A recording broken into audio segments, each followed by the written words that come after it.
Hola, bienvenidos a Esquina Literaria, soy Yolanda Miranda y les estoy compartiendo la lectura de este libro, Los Rockefeller. Es la biografía de esta familia poderosa. Los invito a que se suscriban al canal y me sigan dejando sus comentarios. Estamos leyendo la tercera parte que se llama Los Hermanos y vamos a continuar. Si no hubiesen estado tan condicionados a aceptar la mitología que informaba sus vidas y carreras, los hermanos habrían comprendido que la dinastía acababa de superar una coyuntura crítica.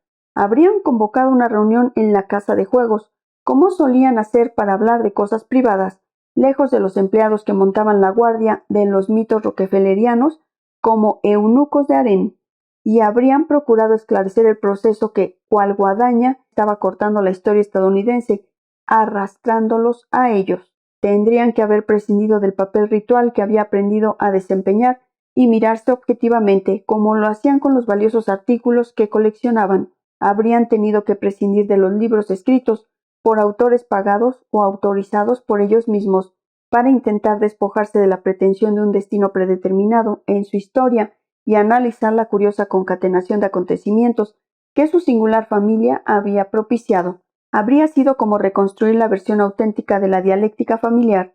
Se habría comenzado por el abuelo, no el venerable anciano excéntrico que habían conocido de niños o el paradigma moral del que tan reverentemente les había hablado su padre, sino el pétreo industrial que había asolado a sus competidores, doblegando el sistema económico del país a su férrea voluntad, aun a costa de convertirse en un paria tan odiado como temido. Luego le habría tocado al padre, el hombrecito que había dedicado su vida y la fortuna sucia que heredó a modificar la imagen adversa de la familia, creada por los excesos del Trotz del Standard, descubridor de que el mejor método de inmunizar el apellido contra el odio era soldar el destino de la familia al nuevo orden económico y social que iba a situar al país en una posición de hegemonía mundial imperialista.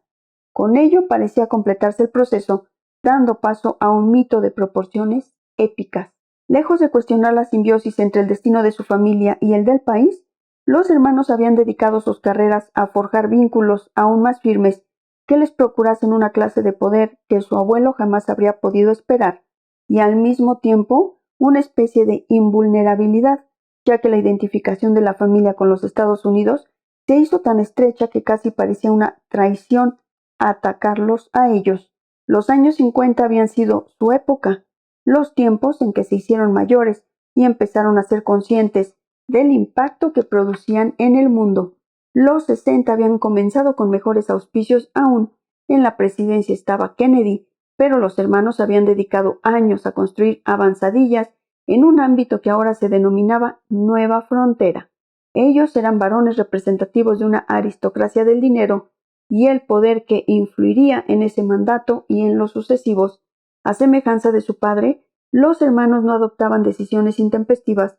Cada paso en el camino respondía a un minucioso cálculo por su parte y estaba en función del asesoramiento del equipo de expertos a su servicio. Ninguno de ellos habría podido prever que a mediados de los 60 el país se vería agitado por disturbios raciales, una brecha generacional y de credibilidad y una guerra genocida en un país remoto, fenómenos todos que aceleraban la destrucción del consenso nacional que los Rockefeller no solo habían contribuido a crear, sino también del que se habían beneficiado de un modo particular y asombroso. La gente que cuenta todavía les consideraba una valiosa reserva nacional. En nada había mermado su acceso a importantes nódulos del poder social y económico, pero había un cambio fundamental en la manera en que la gente los veía.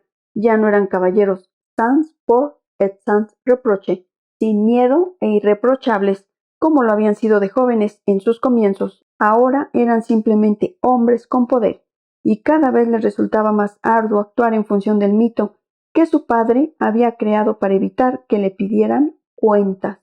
No solo advertían que se cuestionaban cosas de las que en cierto modo eran responsables, la política del Standard Oil, el Chase Bank, la Fundación Rockefeller y otras instituciones de su esfera de influencia, sino que además eran blanco de ataques por causa de los males del propio sistema.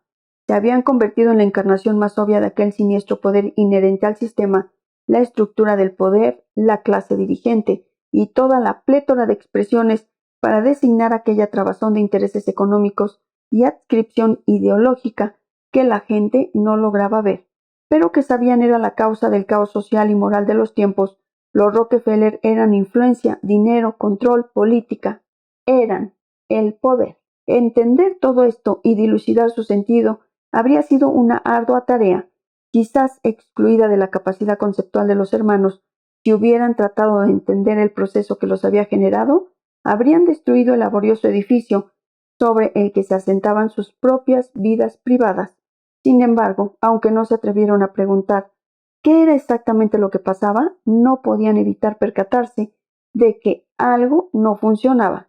La identidad metafórica que tanto habían perseguido se había apoderado de sus egos privado y público, y ellos eran sombras en la pared de la caverna en la que la lógica de sus actos resplandecía por efecto de los fuegos encendidos a su alrededor. Espero que les esté gustando la lectura de este libro, Los Rockefeller. Los espero en el próximo video para continuar con esta lectura. Muchas gracias por escuchar.